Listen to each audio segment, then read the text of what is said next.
All right, we'll call the committee of the work session meeting to order. Who do we have first? I haven't got the. ABM Industries. You have an agenda to pledge and approval. Oh, we've got the whole deal. Pledge of allegiance, and then Okay, Mr. George, will you lead us in the pledge? if you'd stand for the pledge. Pledge allegiance to the flag of the United States of America, to the republic for which it stands, one nation, under God, indivisible, with liberty and justice for all. Thank you. Agenda approval. That's why I got to pull it back out. Do we have a motion to approve the agenda? Mr. Chair, I make a motion we approve the agenda as presented. All right, Mr. George has made a motion. Do we have a second? I'll second. All in favor say aye. Aye. All right, thank you.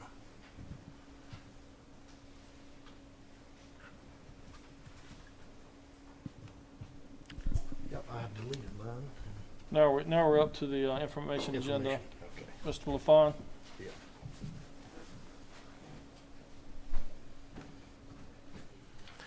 Thank you. Good afternoon, board members. The purpose of our meeting this afternoon is for bidders on the custodial contract to make presentations to the Board of Education. ABM is up first, and I will turn it over to them. All right, thank you. I'm Alan Odom, Regional Vice President, responsible for ABM operations. We certainly appreciate the opportunity to be here to present to the board.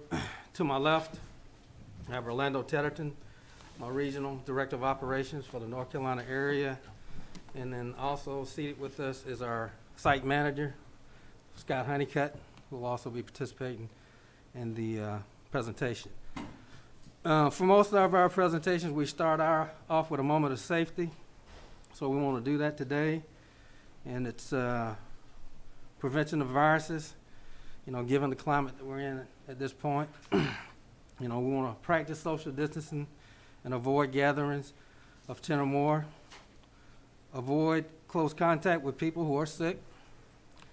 Stay home when you are sick. Cover when you cough or sneeze. Clean and disinfect. Frequently touch objects and surfaces. And wash hands often with soap and water for at least 20 seconds. And that's our moment of safety for today. We've got a very short presentation just giving the timeline. We have some focus points here that we want to touch on. I think you all know us. We know you. I think we've been in a partnership now for about 13 years. So with that, we'll go ahead and get right into it and probably go ahead and move to your questions going forward. So I want to talk a little bit about the COVID response. We'll talk a little bit about communication, staffing, and our quality assurance. Oops. Ahead of myself here. All right.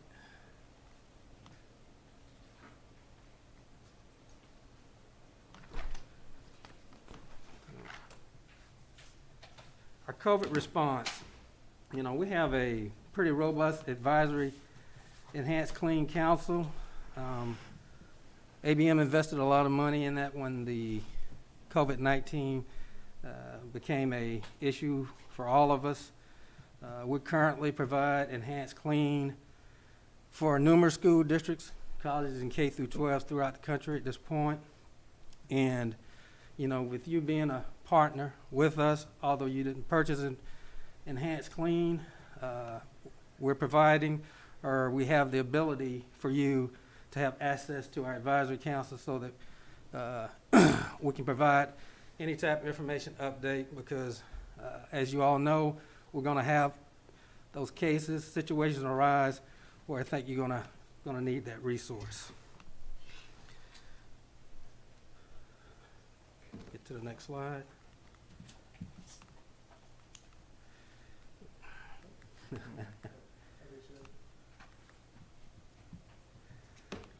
Partnership, we feel like it's built on effective communication. With us, since we're here, and obviously we want to continue to be your service provider, There will be no transition. There will be no disruptions. You know, we're very familiar with the Pender County School District, the staff, principals, and the culture here. You know, one thing that we're going to propose is that, you know, we have management team weekly meetings so that we have a constant communication with you all to make certain that, you know, we're providing the service levels expected and that, you know, issues don't go, you know, unresolved.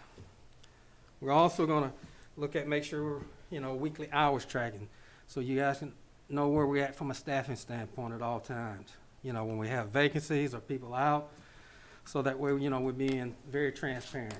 That's the way we want to operate.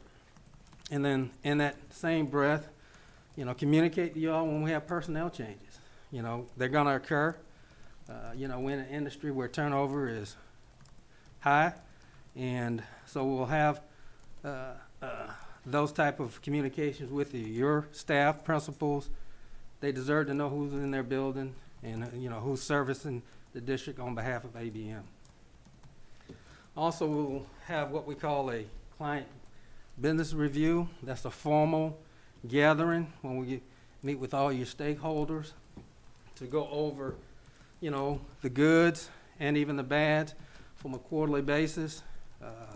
It's an effective communication tool, we feel, that will ensure that the partnership remains solid.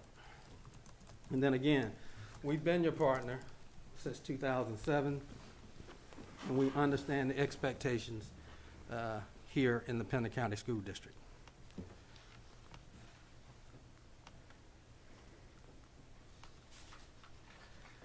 Like I said, staffing.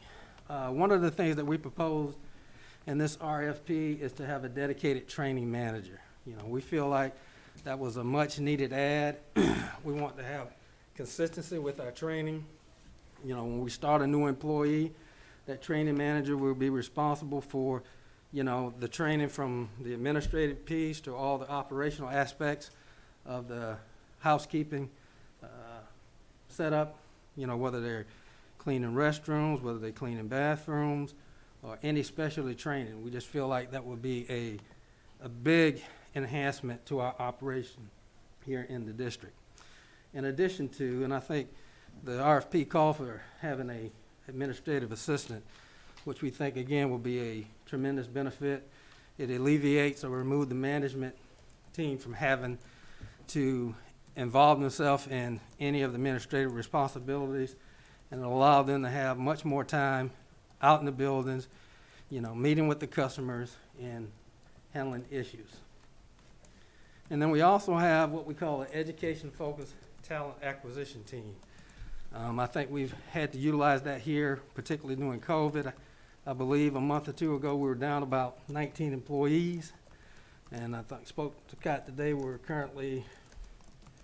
we are now 3 short on this side and about 8 on the other side, with people in the wings ready to be hired. Yeah, and actually what that acquisition arm does for us, you know, it does all the recruiting, all the marketing, you know, it handles, that funnels to Scott. We don't have to make the phone calls, they do that for us. We just bring them in and they do the interviewing here locally. And then we want to focus a little bit on training and development through what we call ABM University.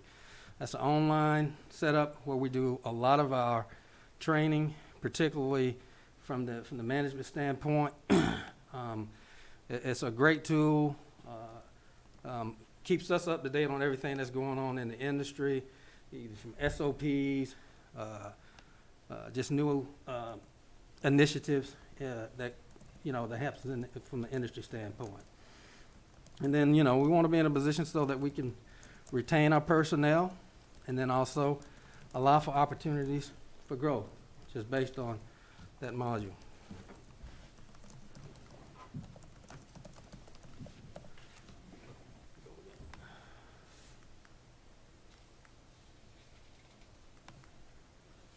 Okay, This clicker is very yeah, sensitive. it is somewhat sensitive, so I kind of wanted to get you that. All right. All right, so, Yeah, continuous communications. One of the things that we invested in is new CIVAC equipments. which is really a restroom cleaner piece of equipment, kind of a hands-off. We feel like that'll help us be a lot more efficient.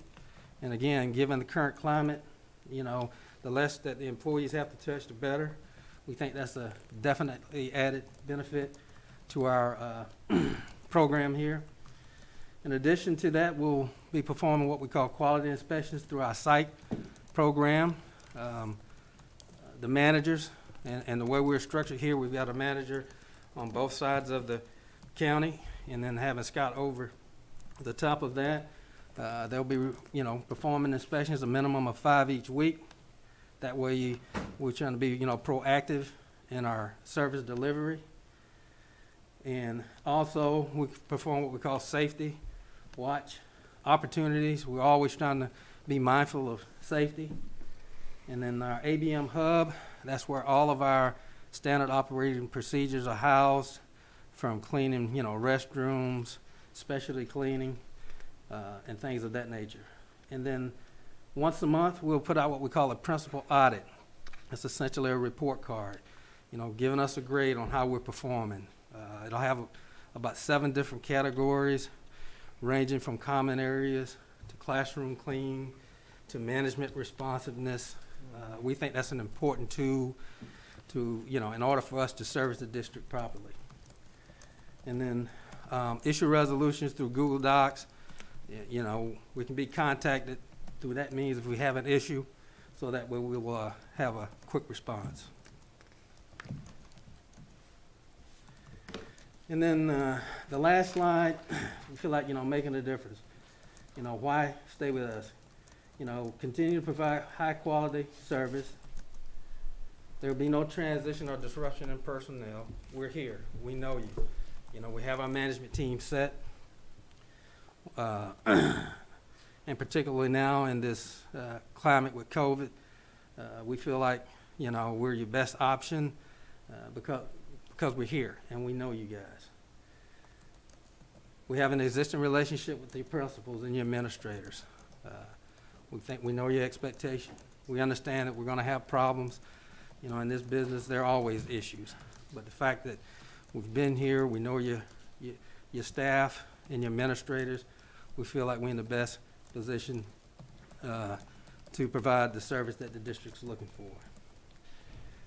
And then, again, a clear understanding of the Pender County expectation. We've been here for 13 years, and we've evolved some. Scott's somewhat new, but I think sometimes bringing someone in new, that's a good thing.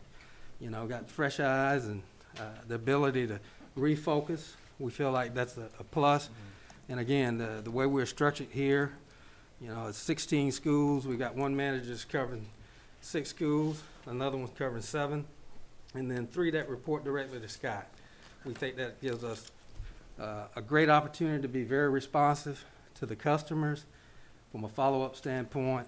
And from that aspect, we think our management setup is ideal here for Pender County. Next slide. And with that, we'll entertain questions.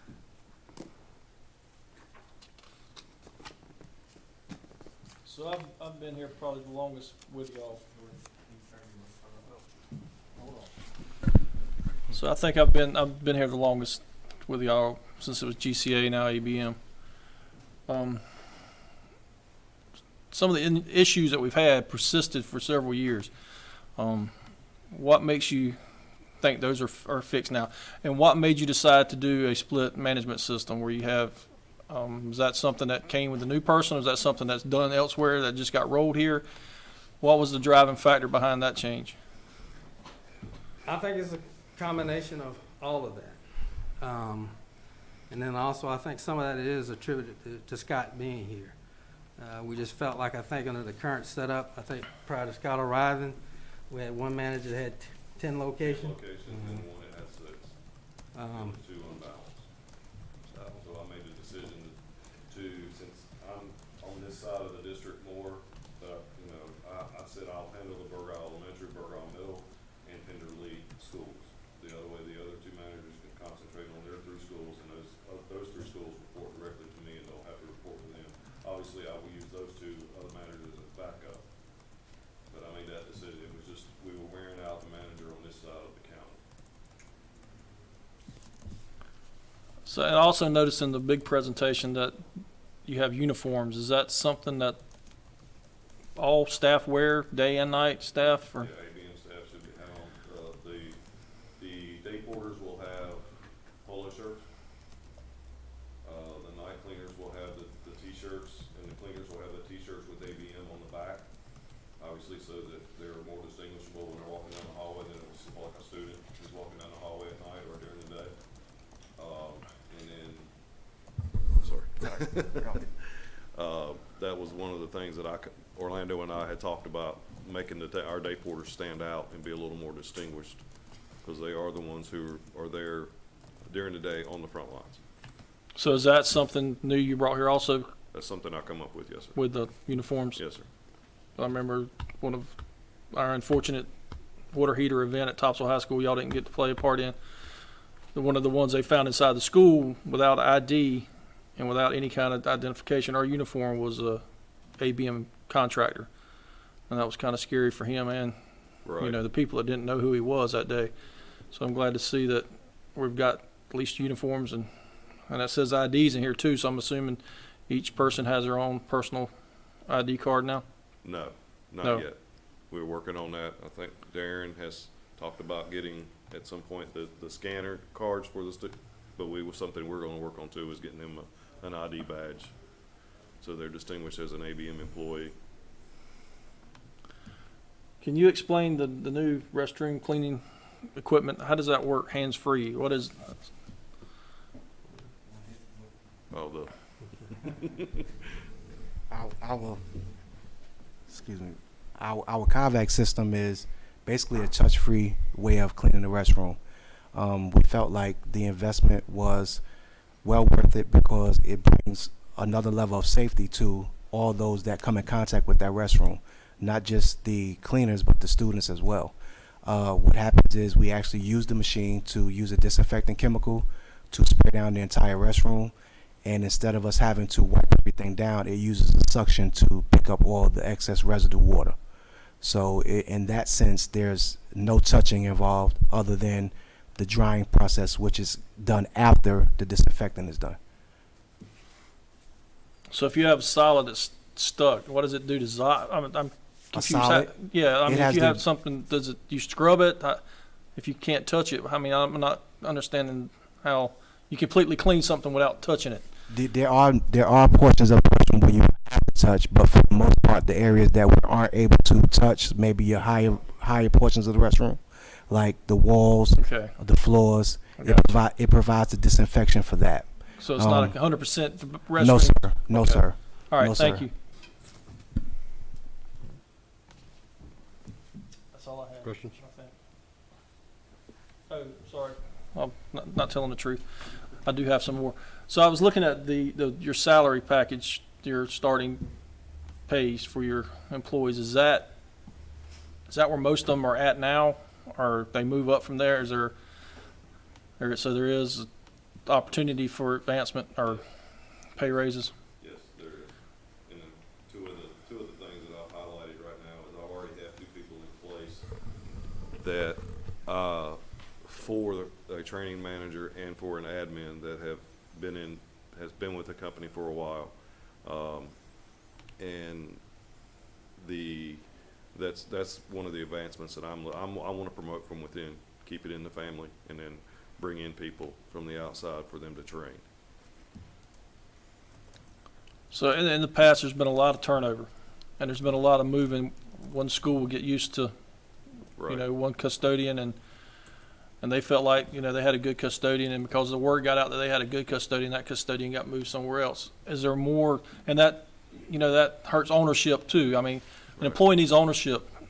Is that something you're trying to do? Is commit employees to stay in one position, in one place, in one school, so they become part owner of that? I have talked with all the principals, and I've told every principal that I've talked with, which is all 16 of them, and even some of the assistant principals, if you're happy with your staff, that's where your staff stays. I'm not gonna move ones from here to there unless by chance I need somebody to fill in. That'd be the only way that I would actually move staff. I'm not moving staff around from school to school. Okay. And then also, I want to add to that as far as, I know the turnover, in this industry, I think the thing that we try to focus on is really making sure we've got stability in the day staff, the day porters, and then also in the supervision of what we call leads. You're going to have turnover in the general cleaning ranks. We don't like that, but it's just kind of the nature, I say, of the beast. If someone's paying 25 or 50 cents more somewhere, they're going to typically jump ship. In order for us to have the continuity and the stability we need to service, each facility, we want to put an emphasis on having stability at the day positions and also that person at night that can also button up along with the manager for that zone so that we continually have that continuity. We want to make the investment in them. Not saying that we won't entertain increases for general cleaners because we have to, and specifically now. Labor is a scarce commodity at this point in numerous markets. I think COVID has brought a new element in terms of turnover. So we'll definitely be addressing that. We'll be offering some incentives, but more importantly, we want to invest where we feel like it's going to allow us to be stable and continually to perform that service for you on an ongoing basis. And that's typically with our day people and then also our night leads. Because the general cleaners, unfortunately, they turn over. I understand. Thank you. Can you tell me just a little, Can you tell us just a little bit about what our Wednesdays look like for cleaning? Because, we've kind of designated that those Wednesdays, now that we're going to go to our version of Plan A, and one of the reasons we kept the Wednesdays was for the deep cleaning and to make sure that we're doing everything we can. And then what are we doing on the weekends to be prepared for our kids when they come back on the Wednesdays? On the Mondays, On excuse Mondays. me. Mhm. The Friday night staff is taking care of the weekends stuff. And I think I told y'all in a meeting, I think the last meeting, one of the things that I've implemented for my night crew is pump sprayers. Instead of them walking around, I'm making sure that they're disinfecting and spraying everything at night. Majority of the cleaning that's going on in the schools is at night. The day porters are there to maintain the buildings. My night staff is doing probably 90 to 95% of the sanitizing and cleaning at night. During the day, my day porters are walking around spraying the door handles, spraying the light switches, any area where somebody could come in contact. And as far as the Wednesdays, my day porters are coming in. They're, right now, they're usually there. Most of them, a lot of the teachers leave early right now, so they're usually there till the teachers leave and then the night shift comes in. It's the way I have it right now. But when And that includes going into the individual classrooms Yes. as much as possible, Yes. right? Yes. Okay. Yes. Because that's one of the concerns I've heard is that, it's not on Wednesdays, that's not being taken care of. Right. It is at night. Okay, It is at night. During the day, they won't see it as much. They will see the, like I said, the day porters walking around just doing the normal daily duties, as touch points. Right, exactly. so we're talking about like their desks and their Right, chairs Right, and. exactly. Okay, all right. And the night crew also is the ones that are responsible for filling up the alpha bottles, make sure the teachers have their alpha bottles on their desk, for refilling the hand sanitizers, my day porters, if a teacher needs one, they will, swap it out and give them a full one. All right, good, thank you. That's all I have.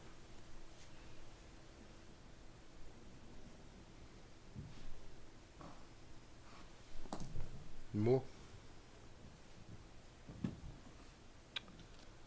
All right, thank you. Thank you. Thank you.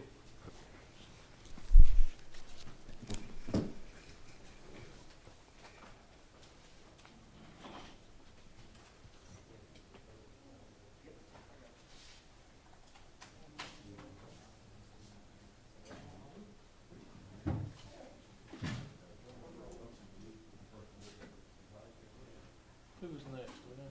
Oh, right, there it is. Darren's.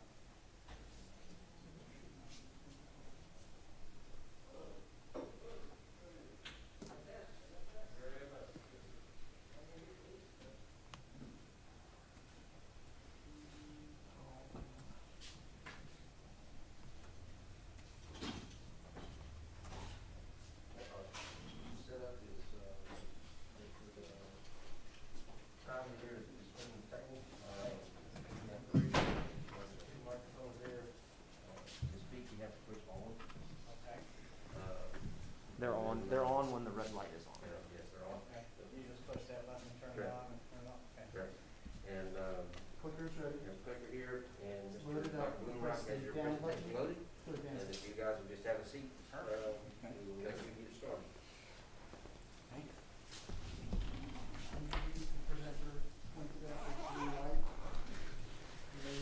Board members, our second presenter is American Facility Services, and I will turn it over to them as soon as they are ready. Thank you.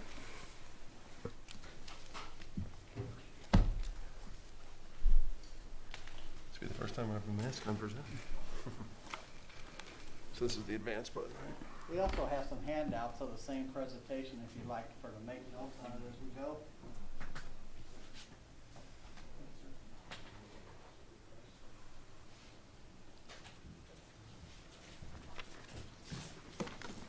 Thank you.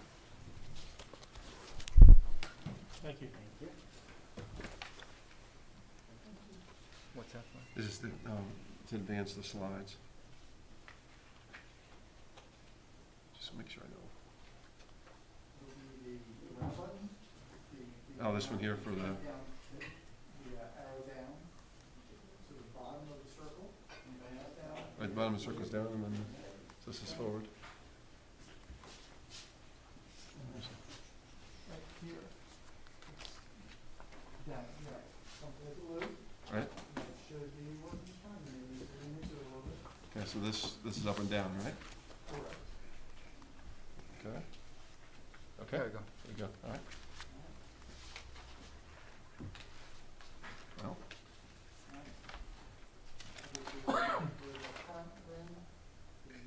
this is a little delayed. Okay.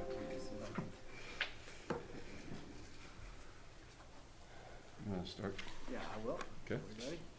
Can everybody hear me okay?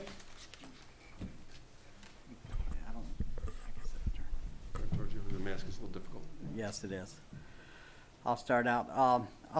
My name is Harold Angel. I'm Vice President and one of the owners of American Facility Services. There's two of us that own this company. It's myself and Kevin McCann is the president of the company. And he wished he could have been here today, but he wasn't feeling up to it today to make the travel. American Facility Services was established in 1991 by Kevin McCann, and I had been here since 27 years, so he had been in business a couple of years before I come along. We're a Georgia-based corporation. We've grown over a $50 million a year company now. We're not the smallest company. We're not the largest. We feel like we've made some great accomplishments in almost 30 years.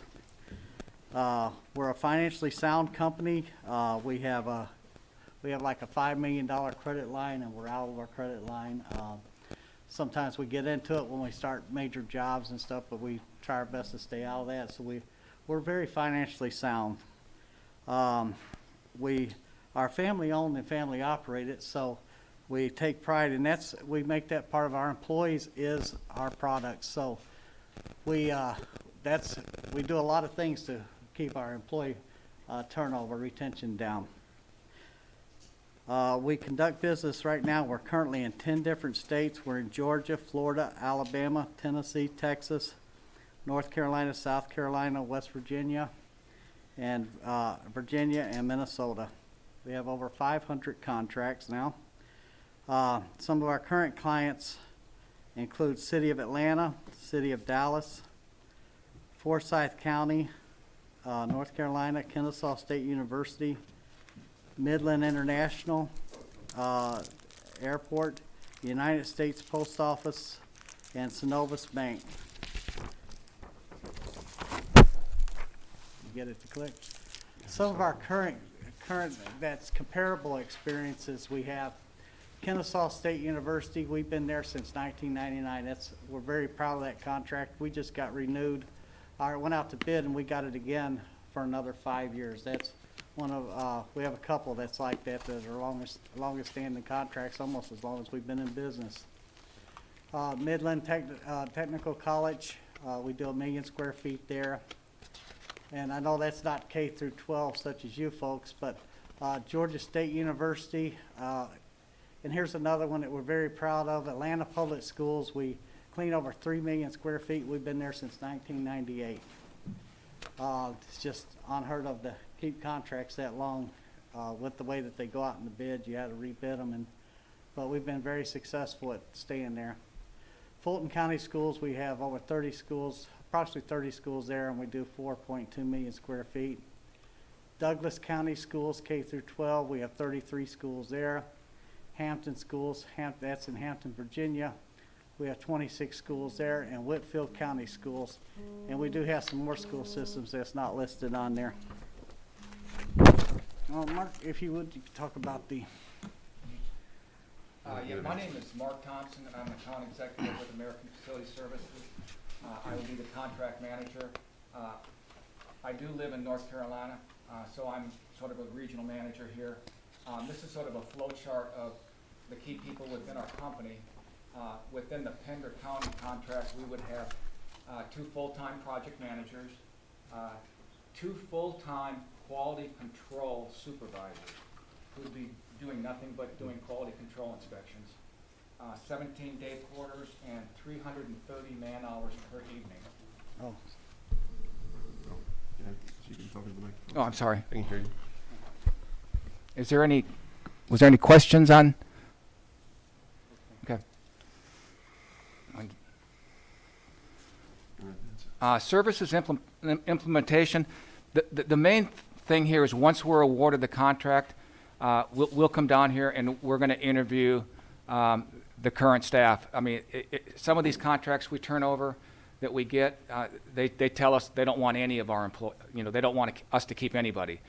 Here, there's probably going to be some people that work for years, and in that case, we'd come in and interview and get those people to fill out applications and do our background checks and e-verify. We'd also do a job fair. We'd come in here with our corporate HR person and our managers and do a job fair and interview and hire additional people that we would probably need. American Facility Services, to minimize turnover, we believe that we need to hire people with and pay them a little bit higher of a wage. We think that's important. The motivational part of what we try to do is we try to get the cleaners and the supervisors involved in the process, and that's keeping these schools clean, and sanitized. And that's involved in getting people to come in and do a pizza party and just getting everybody involved. It's so important. Harold mentioned family, and we believe that we get paid by the people, the cleaners that are doing their work. Inspection forms, I'll let Harold talk more about CompuClean, the inspection process. That's important. That's probably the most important thing we do. I'll let Harold expound upon that shortly. You know, the main thing is just getting the employees, getting them on board and getting them started. and that takes us about 5 weeks from start to finish to be able to hire everybody. We have done it sooner, but after we do our job fair, we order all of our equipment, and we know who we're going to hire. The job fair takes 1 day. We can do the job fair. It takes about 3 days to process all the applications. And our goal would be to rehire all the folks that are here and keep them in place that are good employees.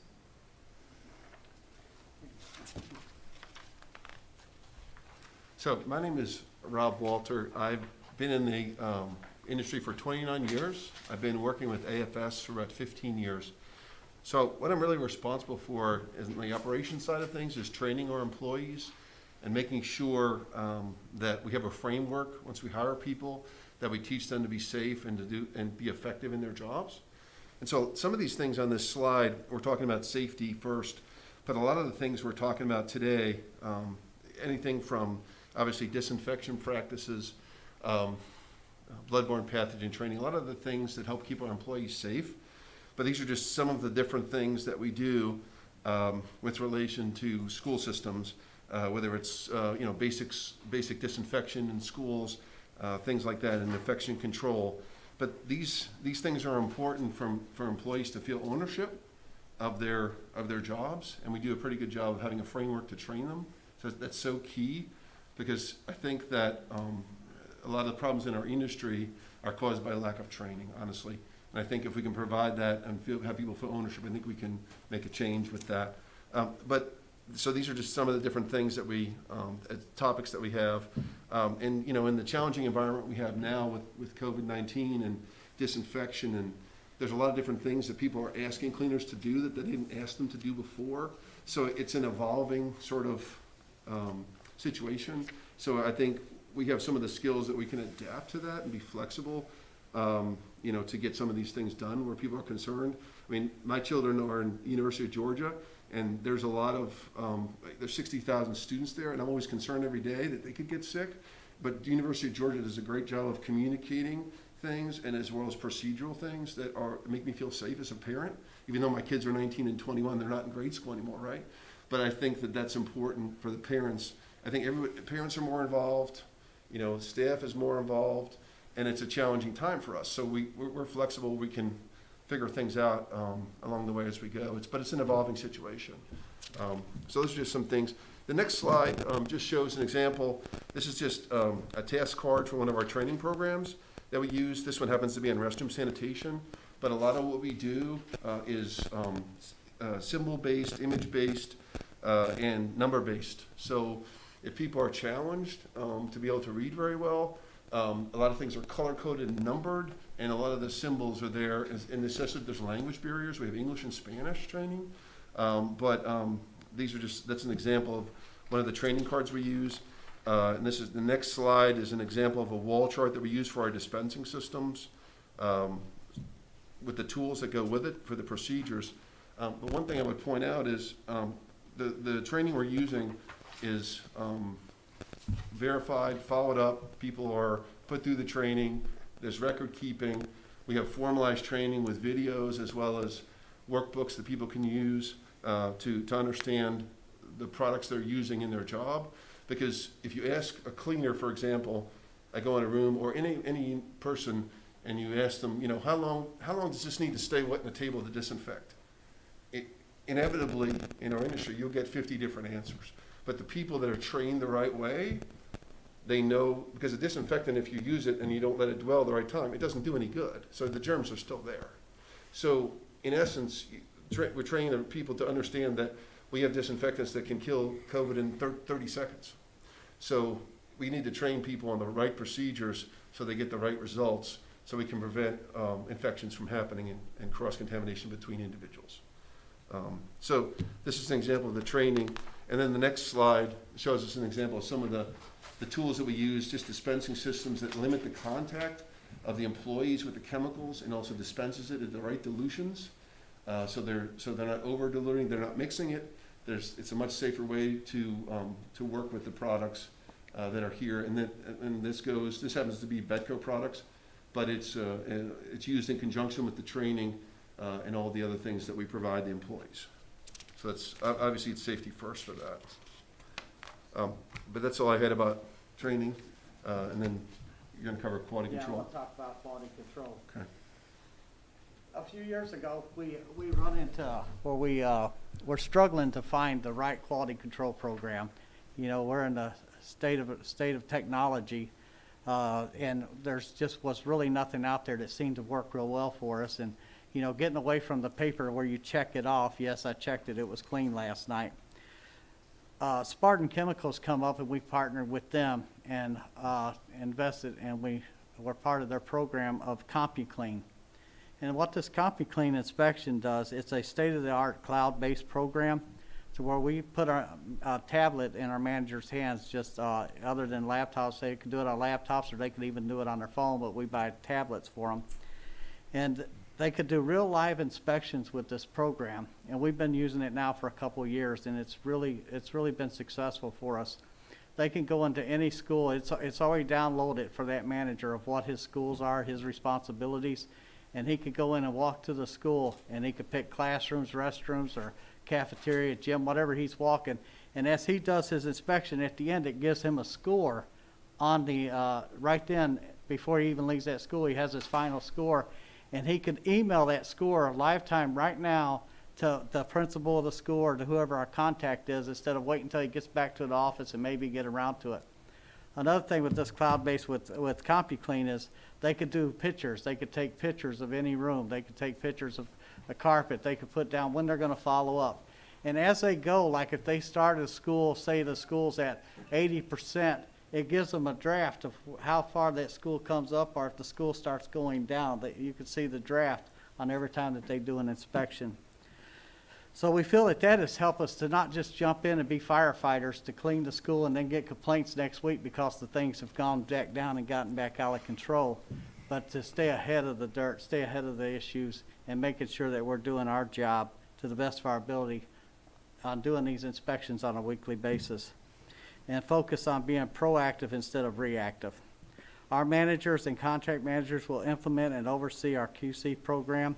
We believe that that is one of the biggest keys of the job, is making sure that we're not getting calls. And you know, it's frustrating on you folks to have to call us and say, hey, we had rooms that wasn't clean, or that we got carpet that needs to be cleaned, and that you become our managers then, and we don't want that. We want to be able to catch that. You call us, we already know about that. Here's our plan. It was on the last week's inspection report when we're going to get to that.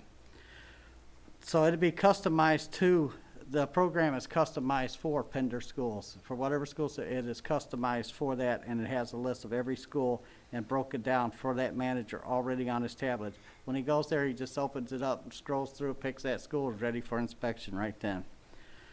The QC inspector checklists will identify any cleaning deficiencies and correct actions. Weekly inspections, we do weekly inspections, and then we follow up with a monthly overall to make sure that everything that we've done on our weekly inspections has been taken care of. Yeah, one comment about that program, it's easy to compare schools. Like if you have an elementary school of a similar size and you have to as far as inspections go, and it's a really good way to show that a continuing problem is eliminated. So that's one of the keys of that program versus doing it on paper. One of the other things I'm going to talk about a little bit is equipment, and obviously you'll see, on the bottom right-hand corner, the green sprayer looks like a backpack sprayer. Those are electrostatic sprayers. One of the things that's important, so you give employees chemicals and training, you don't want them to be mopping the floor if they don't have to at 2,500 square feet an hour, and they can do it at 20,000 square feet an hour with a scrubber, and also not kill their back and have an injury. So one of the things we do when we look at jobs is we look at the schools, we look at the floor surfaces, we look at what we're cleaning, the square footage, and we pick the equipment that's right for that job. These happen to be Tomcat pieces of equipment, and Noble's equipment or Tenant. But one of the things about it is, so we have relationships with a lot of different equipment manufacturers where we can pick the right equipment for the right job, whether it's soft floor care, carpet, or hard floor care, whether it's tile or resilient VCT. So we know those things. And one comment, equipment ready for the job. The other piece of the equipment is it's great to have a scrubber, but you have to know how to use it and maintain it. So we do a pretty good job with keeping up with maintenance of equipment and training the employees how to use the equipment the correct way. When we're talking about electrostatic sprayers, one of the conversations we had at lunch today was, electrostatic sprayers are an efficient way to apply disinfectants, but disinfectants are still pesticides regulated by the EPA, so you really want to be strategic in how you apply disinfectants. And so one of the things about this is, having an employee use an effective tool, but let them know how to use it and where to use it and how to use it. Those are key critical things to when we're picking equipment. But because these pieces of equipment are capital equipment, some of these scrubbers could be $10,000, $15,000, $20,000. So we want to make sure that those assets are taken care of, but the employees understand how to use them the correct way. So that's important with equipment. But that training and the chemicals and the equipment piece of it are so like a puzzle that you put together. They're so important to have all three effective pieces that go in that. Next slide. So these are just some examples of different things that we have, whether it's carpet extractors or backpack vacuums or high filtration vacuums or electrostatic sprayers. There's a lot of different ways to clean buildings, and there's a lot of equipment, and it actually evolves over time. And if you've been in the industry for a while, things don't really, there's no real earth-shattering things that happen in our business. A scrubber is a scrubber, but there's things that happen that are nuances that will eventually, make the equipment better and easier to use. So we try to keep up with the latest equipment that is out in the market for us. That's it for equipment. Okay. We're down to the last slide now, is why Pender Schools should contract with American Facility Services. We have over 25 years of management experts and experience. We are a financially sound company. We're established in the education. We've got plenty of references to show you that our track record in that. We have outstanding staff qualification, top-tier supervision and management, low staff and management turnover rates, creation of well-paying jobs, demonstrate we understand the job, we know how to clean schools. Years ago, you may not have wanted us when we started out, but we've got a lot of experience now and we've learned a lot in cleaning schools. We feel like we have a great handle on that. We're proactive service, committed to the highest standard of cleaning, and team player approach to the project success. And what we mean by that is we don't go back to the RFP and say, well, that's not our scope of work. We've run into challenging times with COVID out there to where we're having to do things that we've never had to do before. Things have changed, things are different, and so we're adapting to that with our customers, and we're not saying, well, this wasn't part of the contract. No, we understand. We want to get these schools open. We want everybody to be healthy and safe to the best of our ability. So we're team players. Anything that we could do to make this happen, we're going to do it. And customer satisfaction is primarily our goal. We don't just want the contract for 3 years or 5 years. We'd like to get in here and just hopefully, not be your friend the day we get the contract and then forget your name the next day. The folks that you see at the table are the folks that's here. We're involved in our contracts continuously. I'm not just the owner here today and the salesman, but we've invested everything we have in this company, so we're going to stay on top of the contract. It's not just another contract for us. And I think our time is about up. So thank you very much. Any questions for us?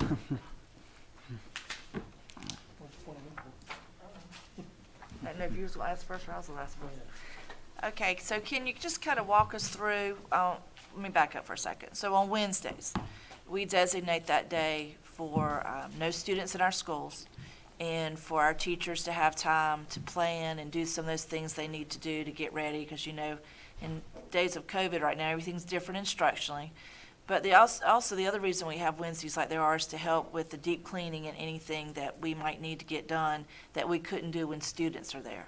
So what would you bring to the table that's different that, and keeping in mind how you would be doing certain things and cleaning surfaces, or is there anything different that you would bring to the table to be getting the job done? Sure. Well, we are doing this now in so many different schools. It's different times that they're allowing us extra time to go in and spend time cleaning the schools. So what our staff is doing is not just making sure that they're wiping and disinfecting everything down, but we're running into things that change, like even when school's in, like a lot of the places now, instead of going to the cafeteria having the group lunches, now we're feeding in the classrooms. And so now the classrooms are needing the floors cleaned, extra clean and done on the floors. We're getting in areas where we have carpet. I don't know how much carpet you have in your schools, if any, but then the carpets need spotted more. So we would take that time to making sure that stuff that you can't get through doing on your nightly basis, that you're making sure that everything is totally disinfected, wiped down and cleaned at all the touch points. And we would put an electrostatic sprayer in every school to where they have that to come in, that they could spray and disinfect everything as they go through the school. Yeah, and if you look at, to your point about getting things done where you normally couldn't get them done, as far as the productivity of it, an electrostatic sprayer, some of them can do 10,000 square feet an hour with disinfection. So if you have to get through a school and disinfect all the surfaces, or if, let's say, you have to come in and do floor work and you have to strip a floor, there's a lot of different technologies where you can do it much faster, where we can finish a floor where we were doing 2,000 square feet an hour, we can finish it in 10,000 square feet an hour. So as far as getting those jobs done, it depends on the scope of what you're asking. If there's certain things that need to be done, that's where we sit down with operations and say, hey, look, this is the things we have to have done. What's the best, fastest way we can do this? Obviously with quality in mind, but we just have to know what that scope would be.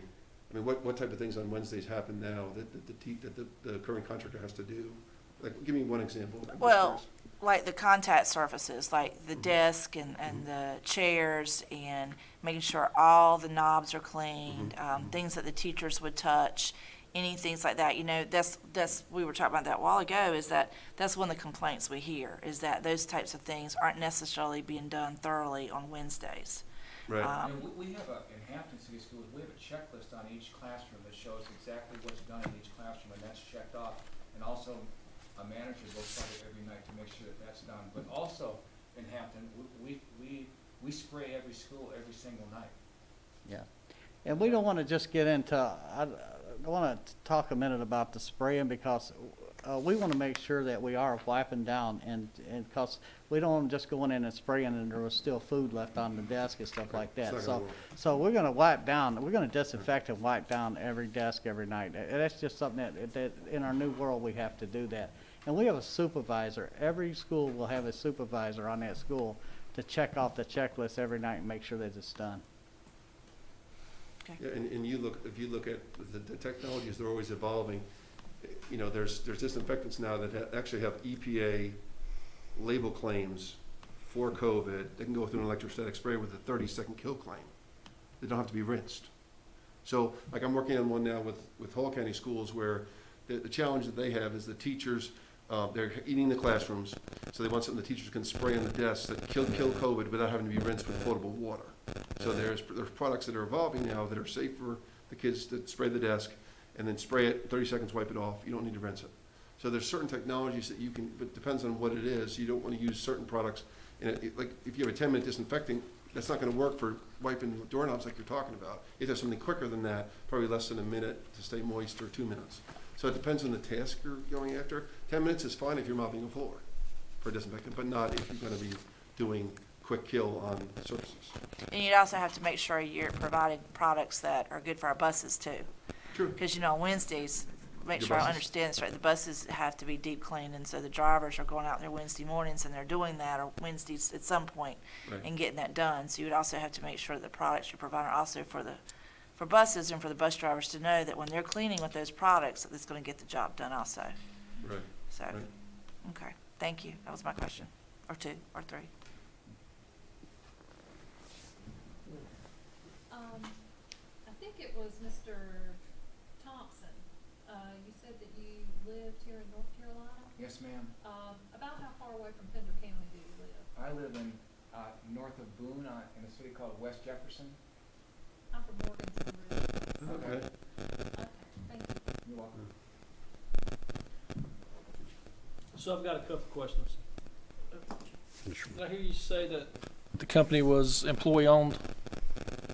Did I hear that, or? No, I said there's two of us that own the company. Okay. Yes. It's privately owned. Yeah, it's, Privately owned? yeah. So on your wage, you had a wage range in your main packet. Is that a starting wage range? That or is a starting wage, yes. So there's chance for growth beyond There is. those numbers? There is. And those inspection reports you talked about that on the iPad, is that something that goes to the principal of the school, to the operations officer, or is that just That will in-house for go to- y'all? That will go to anybody you want them to go to.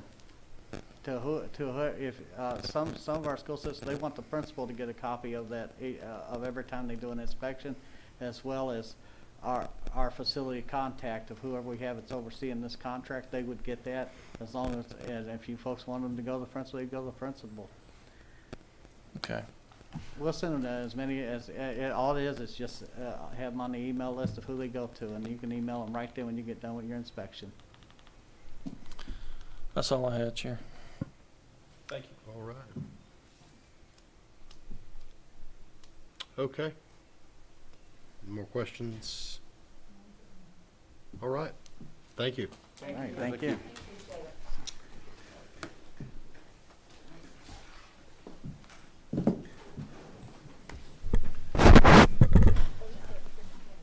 Thank you for your help. I appreciate it. Usually I know the technology before I get here, but I didn't know it this time. So. I ain't got a Pender shirt. I need to get one though.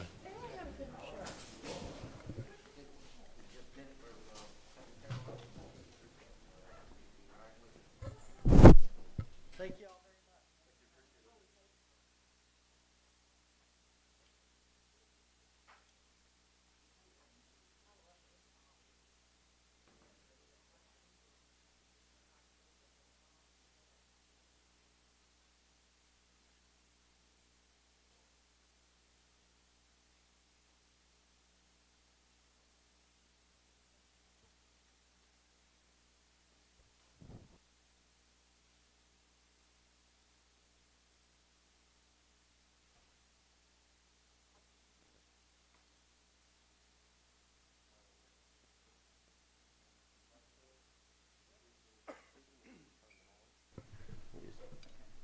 mic will come on when they're on.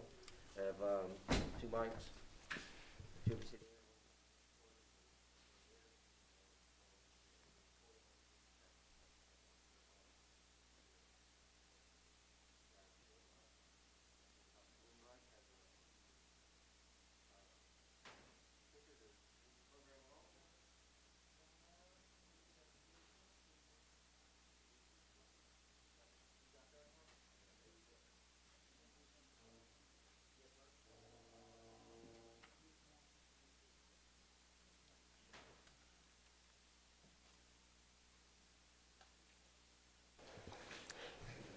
Board, our next group to present is Defender Services, and I will turn it over to them at this time.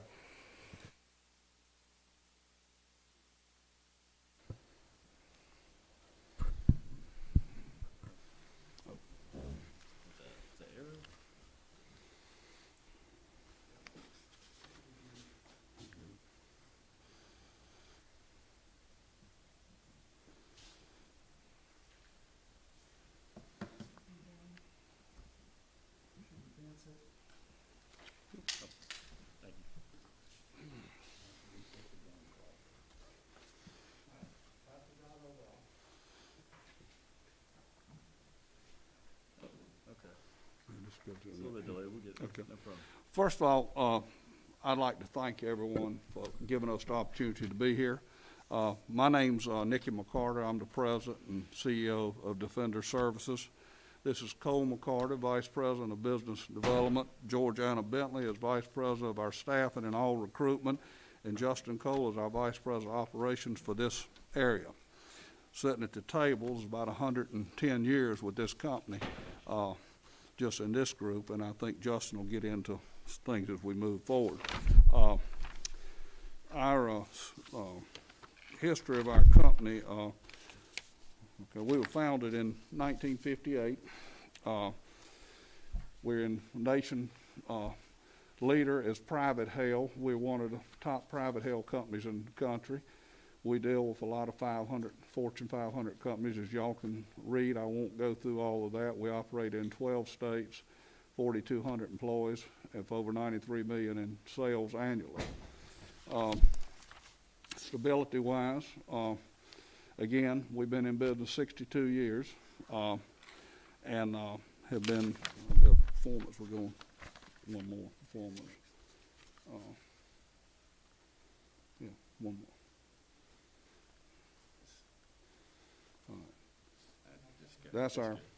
That's our org chart. Y'all have that for your review. I think each one has a book in the org chart. I won't go through that. You have some of us here, and that's what would be involved in running this account, the different pieces of the, and this is, condenses it down to the folks under Justin and Aaron above Justin, and that condenses it so you have a corporate org chart and for Pender County School staffing chart. Our performance management system, it's our responsibility. It's pretty self-explanatory to provide equipment, training, support to assigned staff at the schools. We try to always operate with the most efficient equipment and the latest ideas. Cole will cover some of the equipment later.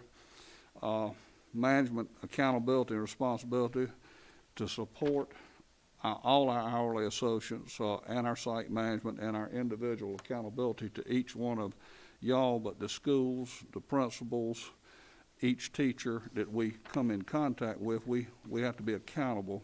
Knowledge of all our responsibilities, and our goal would be to exceed your expectations. We will engineer, if we're the fortunate company to get this, we will measure all the job tasks at our expense. Usually we do that in the first 120 days. We go through and do a total measurement. It won't make any difference whether we do it or your current company does it or whoever you go with. We will do it on a measured, engineered study of exactly what it takes to clean each one of these facilities that you have asked us to do. So it would be no guesswork. So if it's 50 people, 30 people, whatever hours it is,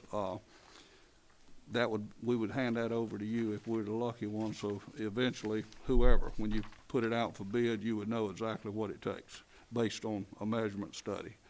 Communication will be daily. We try to resolve all the issues immediately. Performance reviews will be scheduled. We have hours, but we would sit down with the powers to be and decide what type communication you'd want on a weekly, monthly, quarterly. We'll have a site manager and all that, but we will do certain reviews based on tailor-made program to fit y'all's needs, and you might be covering that also. And then we do audits and monitoring. Okay.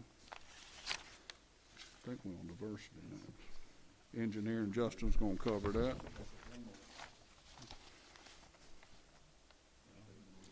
I can do it on this. Is it not doing it? Yes, sir. Could you? Diversity is a big issue in today's environment. It always has been of our company. We're committed to maintaining an effective diversity policy within all our geographical areas we provide service. We realize that our associates are our most valuable asset, so it's our responsibility to cultivate and maintain a healthy and diverse workforce. We recognize the difference in regards of age, race, gender, disability, marital status, national origin, political affiliation, religion, socio-economical background. We reward, recognize, promote any individual that exceeds performance expectations in the workplace. So anybody in our company is obviously can work their way up to the top of the company.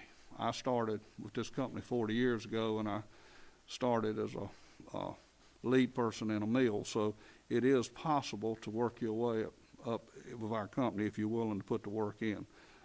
We have a great HR department, corporate. Georgiana works closely with that, but we have an 800 line that we always, I guess the right word to be, if there's an issue, and people in our industry fear sometimes about their jobs, if they have a problem they don't want to tell our immediate supervisor. So we have an 800 hotline that's open all the time. There's no way that anyone would get back that they called in, and it goes straight to our HR director in corporate, and then they would get with Georgiana in this case and or Justin and whatever we needed to do to rectify the situation. We take that very seriously, that 800 hotline, and it does work because we've been doing it for a long time, and it works. But it's a very sensitive situation in today's environment. At this point, I turn over to Georgia. Again, my name's Georgiana. I want to talk a little bit about recruiting. And to be honest, recruiting is a key component to Defender's success. Simply put, people are our business. How do we recruit? We do online recruiting with our website. We also use online ads such as Indeed, ZipRecruiter, so forth and so on. I could go on and on. But I think one of the things that we have to offer that's a little bit different probably from some of the other companies is about 2 years ago, we realized that just an ad on Indeed or a job fair here or there was not going to get the job done for us as far as getting the people in. And so at that point, we talked to Nikki, and Nikki hired a corporate recruiter. Olivia Young is her name. And so when we go into different areas, Olivia will come in, and she will put a recruiting program together for Defender, setting it up and getting with the state agencies and the NC Works and the Voc Rehab, implementing employee referral programs, social media. One thing that we've done in the last probably 8 months is we've done what they call a Facebook blast, where you can go on Facebook. We usually try to do it on a Thursday, Friday, and Saturday, and it'll blast out as far as you want it to blast out, say 25, 30 miles, and you can even put parameters on that blast as to whether you're looking for full-time, part-time, You can even though we don't discriminate, but you can do it into a certain age limit, male, female, whatever, and blast that out. And we've had some good response with that. Also, of course, naturally, we're going to do job fairs and career fairs. She would get it in touch with community organizations, educational, recruiting blitz, newspaper, and radio advertisement. But once again, Olivia would put a program together for this county, and they normally review it depending on the needs, either on a monthly basis or a quarter base. And once it's reviewed, we're going to look at what's working, what's not working, what we need to take out, and what can we add to it. So that's just a little bit about our recruiting. And then to talk a little bit about the hiring process, I'm just going to be brief on that, but we'll identify the candidate, we'll interview, evaluate the candidate, we'll do our pre-employment screening as far as drug testing, national background checks, then we complete the orientation process and the training process. Oh, okay. Employee benefits. So just to mention a couple, but I want to start with this as far as employee benefits, and that's why do companies have turnover? We can hire all day long, but if we can't retain these individuals, we've wasted not only our time, but your time as well. And so I kind of did some research a while back on it. You know, why do people leave a company? Why can't you get them to stay? And one of the things was, of course, salary and benefits. And so what we know about the market here in Pender County, based on our research, is that you've got a 5.9 unemployment. The wage survey from the U.S. Bureau of Labor Statistics says that the median hourly wage for custodians, janitorial housekeepers is $10.89, and that the mean hourly wage is $11.25. So with that being said, naturally, you've got to be competitive with your pay rates, or you will continue to have the turnover.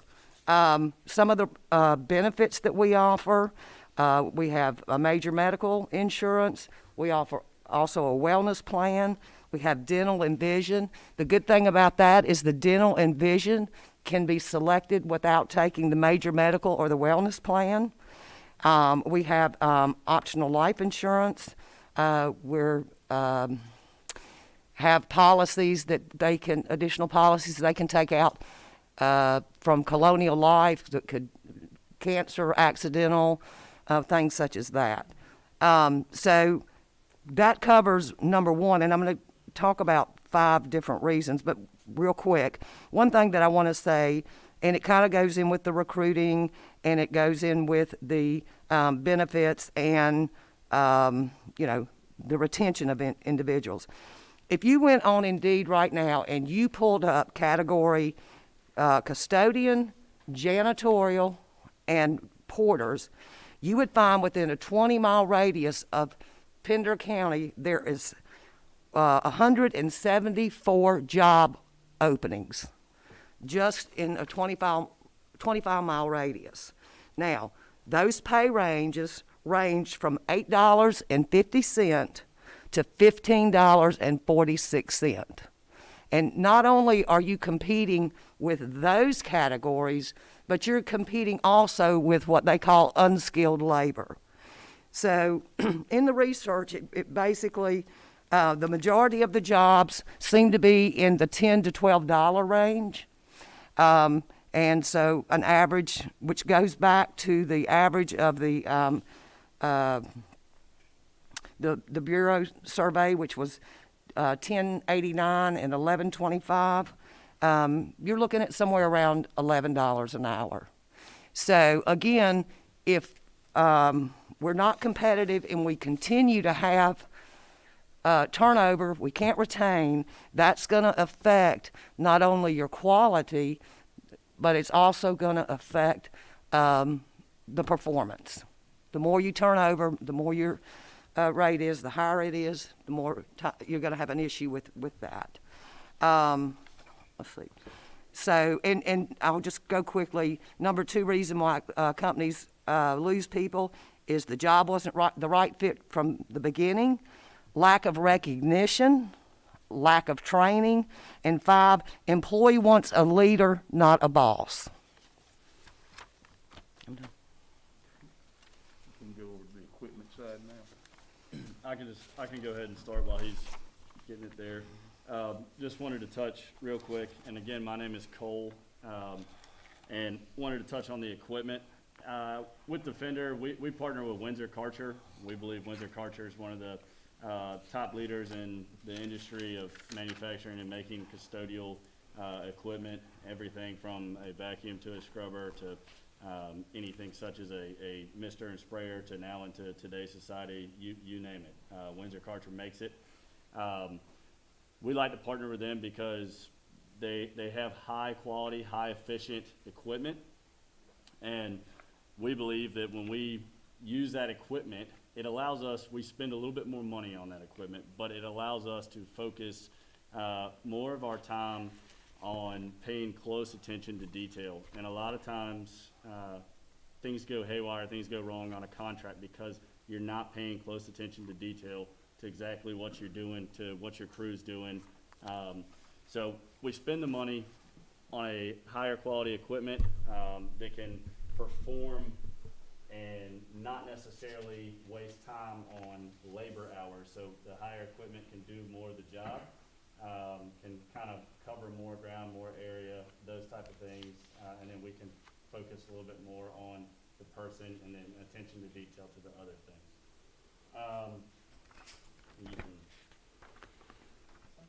Yes, sir, that's good. And then kind of touching on some of that equipment, wanted to make a small point on COVID and everything that's going on with today. Karcher has a really, really neat mister system. It's on wheels. We believe that it's really, really efficient for a school system. We use it in several of the districts that we're in now, especially with long hallways. You walk, you spray, and you disinfect. Obviously, with today's environment, disinfecting is a massive, massive part of what anybody's going to do and what we're going to do if we're fortunate to get the contract. And it's neat because it's time efficient, and we can kind of get in there and focus, like I mentioned earlier, we can focus on the attention to detail, and having that nice high state-of-the-art equipment can kind of take us, and we walk right along with it and we spray. And we can keep moving on to Ecolab. We partner with Ecolab. We use our training with Ecolab. We go in, if any of our staff, any of our crew has any issues with learning or needing to get kind of a refresher course, it offers any type of video, informational, instructional video on buffing, waxing, stripping floors to your basic cleaning of sinks, toilets, etc.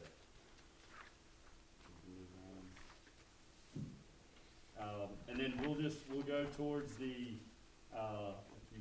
we can keep going on towards our quality assurance program that we use now, which we believe is state of the art. It's called, it's Lobster. A few more. There it is. Yes, sir. Lobster Inc. So,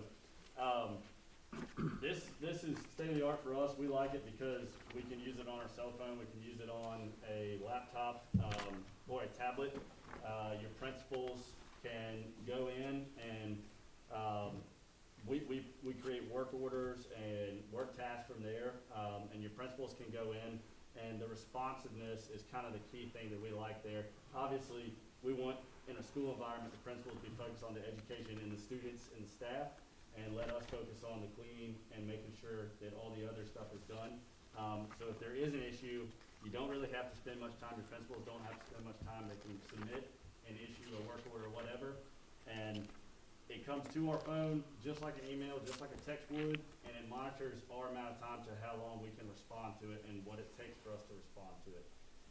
So we believe that is a huge issue with a lot of contracts and a lot of other opportunities out there. So for us, we wanted to put a high importance on the lobster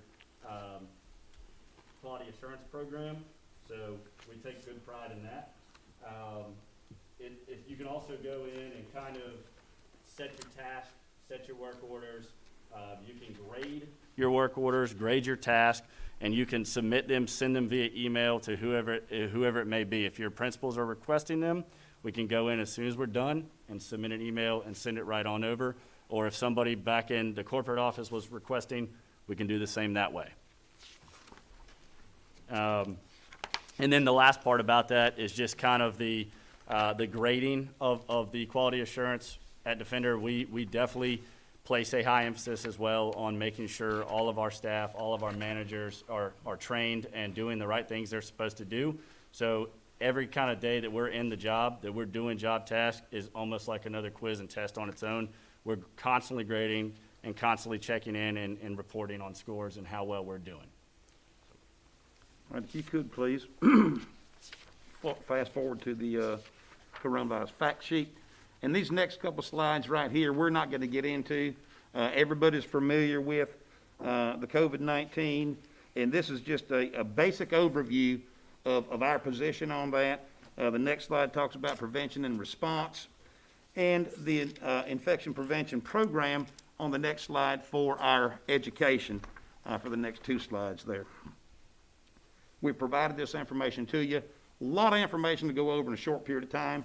So we won't try to read this to you. We'll just let you have that for your own benefit. On the next slide, we're going to fast forward a little bit here. When we talk about training, being that our associates are our most valued asset, we spend a lot of time not only on the establishment of the checklist for them to perform their jobs, but we also spend just as much time on their safety and well-being. Because like I said, they are our most important asset. Without them, we wouldn't be able to do our job, okay? Our safety program, we feel, is second to none in the industry, being internationally recognized on 9 different occasions from the World Safety Organization, the National Safety Organization. Our safety director even had board seats on the executive board of the World Safety Organization and the National Safety Council and the National Safety Council of the Carolinas. So we are proud of our program and its effectiveness for taking care of our folks.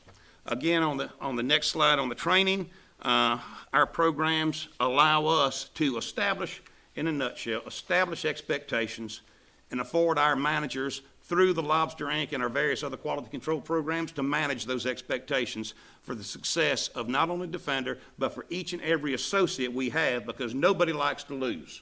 Everybody wants to be a winner. So when you give them the tools and the support necessary, they can be successful. On the next slide, just shows a quick little checklist for a school that talks about, did you do this on this day and the room numbers such as that. Won't spend a lot of time on that. Quality assurance program, we've touched on that. On the next page, we talked about the the daily task cards, the supervisory inspection reports. This is not only online, but it's also where they can put it on their mobile devices. So they can have that, and then also the performance resolution checklist. We're not going to say that we're perfect because things do arise, but what sets us apart is how quickly we manage those and use them for training opportunities to ensure that those type of occurrences don't continue to reoccur. On the next slide, it talks about the various responsibilities, because we're a firm believer in that establishing responsibility without accountability is a certain recipe for disaster and failure. So we start at the top and hold everybody not only responsible but accountable for what they do, and this explains some of that. So basically the reasons for our success is that we have a continuous recruitment program. We try to retain our associates through the various means that Georgiana discussed with you. We try to get them involved. One of the little simple things we do in a particular facility, whether it be a school or wherever it be, everybody likes to be recognized, and something as simple as painting a $1.99 toy broom gold with Krylon and awarding it to a housekeeper as the Golden Broom Award makes them go nuts. And they love that because you just recognized the thankless job they do.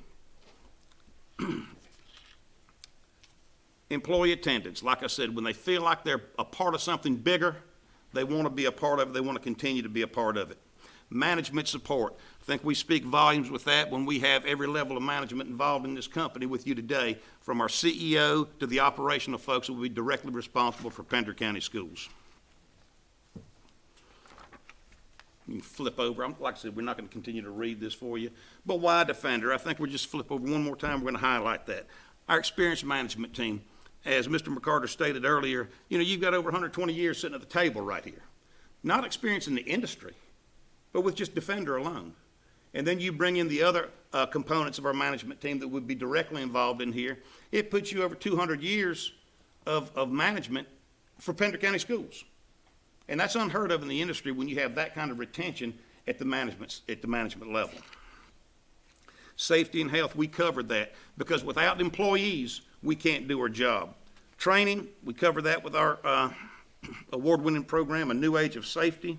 Employee retention programs we've covered, and we'll be glad to answer any questions on this. Mr. McCarter talked about the industrial engineering part of it, where we actually do employ these industrial engineers on site. They come in not only to help you better understand, but help our teams to work more efficient with the money we spend on training, equipment, and then we have that third component where we bring in industrial engineers and help us perform the highest quality work we can in the most efficient manner possible. And again, that's at no cost to Pender County Schools. Another thing we're awful proud of, when you look at our book of business and the amount of geographical area that we cover, from Fortune 500 companies to small mom and pop outfits that need some 3 times a week cleaning, we average 9.7 years of relationship at each one of these, and we're talking about over 400 locations. And that's a pretty strong retention record. Now, that's not saying all of them are like that, because we've got them in the 20 and 30 year range. But over the average, 9.7 years. Open communications at all levels, very important to us that we are transparent in managing our people, in the site support that we give, managing complaints, conflict resolution, and compliance resolution. Our team that we bring to the table, again, Ecolab with their training programs, Ecolab with the Lobster Inc. on the programs through the quality control portion of it, and our chemical providers as well. And then just our sustainability. Over 62 years in business, the average manager for this company has been employed with the company over 20 years. That's just an average. Over 20 years. Unheard of in the industry. Socially diverse workforce. Again, safety and health, second to none. And we're good we want to be environmentally good stewards with Pender County and what they have going on there. And with that, we thank you for being here. I know we ran a little bit long with that, but I hope we've answered your questions. And then we'll open it up to any questions you may have.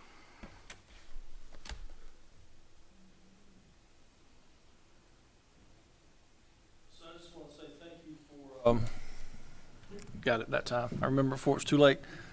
Speaking on employee retention, I feel that's a big part of making anything work, and sometimes that's where we seem to struggle currently. And I looked at your benefits package, and that's a pretty nice benefits package. I mean, your vision and dental, it lays out the cost per employee, spouse, and that's reasonable. I mean, that's about as good as it gets. I did notice the medical didn't. Is the medical, I didn't see a cost there. Is the medical, is that? We have two different plans. One is what we call a wellness plan, and that is for single employee. That runs $16.75 a week. Our major medical is based on. They have to be full-time hours, but it's based on the 9.5% of their weekly salary. Weekly salary. The dental. 9.83, it just changed, excuse me. Oh, okay. You didn't get that, it just changed yesterday. You already covered it. Oh, I did, Yeah. okay. Yeah. And the dental and the vision, honestly, is the same as everybody at this table has. Yeah, looks like a nice I mean, it's a Right. reasonable package. I think that makes a big difference in getting people to stay, because you can't ever pay anybody enough, no matter how much money you give them, but sometimes giving them the benefits, giving them the gold broom does help with that, so. But I will say this in experience, if you are in the pay range that you need to be, that is competitive for your area, and you look at the reasons why people leave, and you offer a decent benefit package to these people, if you're engaging in these people, they're gonna stick with you. They're not gonna leave for 50 cents or 25 cents. But if you're down below average on the pay rates, they're gone for 25 cents or 50 cents, or if you don't have any benefits to offer them, you know. But you've got to engage in them. And, you know, we've done so many exit interviews with hourly employees to try to figure out and make us better understanding about why we do experience turnover. Because if you're not learning, you're backing up. And, you know, what we have found over the years is that once a fair hourly wage is established, many other considerations take place. And the biggest one of those being, you know, do you care about me as a person? Can I trust you, and can you trust me?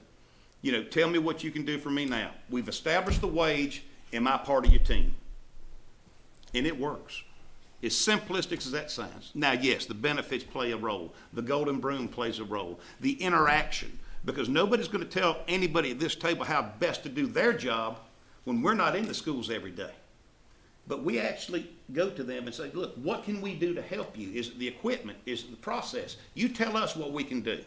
And we've learned from that, and it's helped us in our retention efforts. So just, I have one additional question about your staffing layout. It said you have a supervisor in each, is that in each school? A lead person in each school. A lead person in each school? And then your oversight manager, then the assistant manager, and then your administrative person.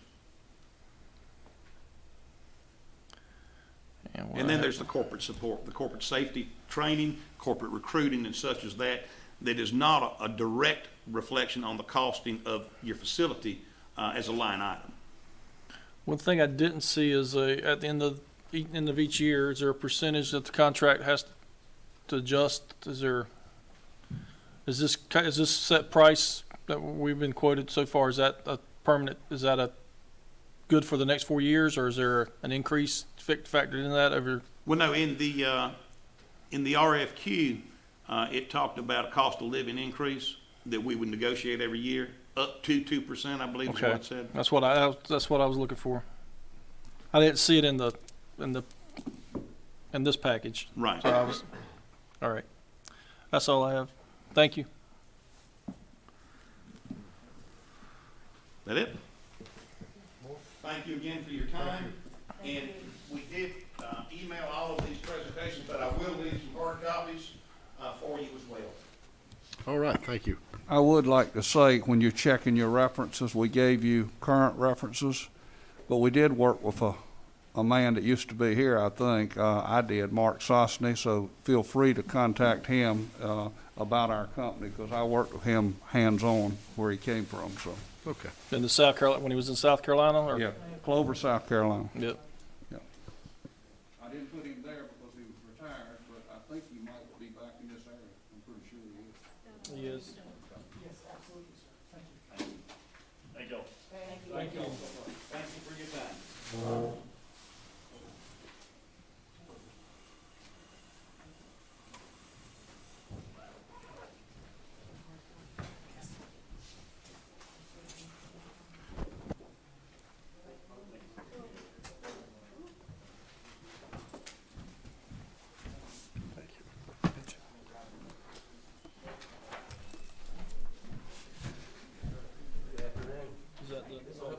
Thank you, sir.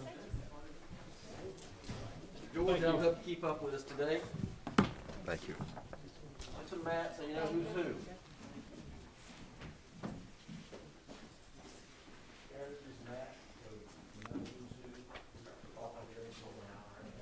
Sir? You got it, what's your time? Yep. You know.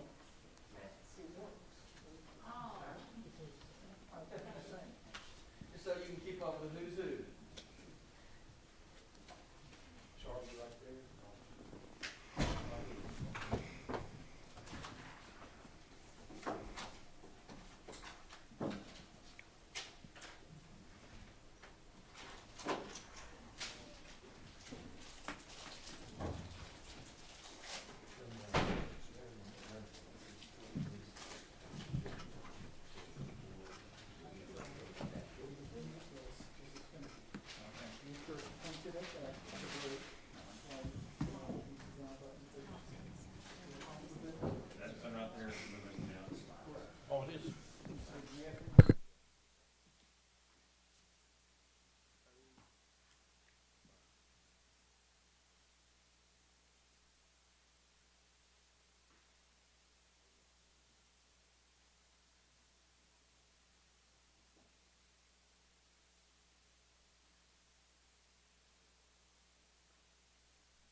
Turn your mic on. Hey, Hit your mic. board members, our final presenter for today is HES Facilities Management, and I will turn that over to them. Charlie, hit your mic right there too. There you go. It should show up red. There you go.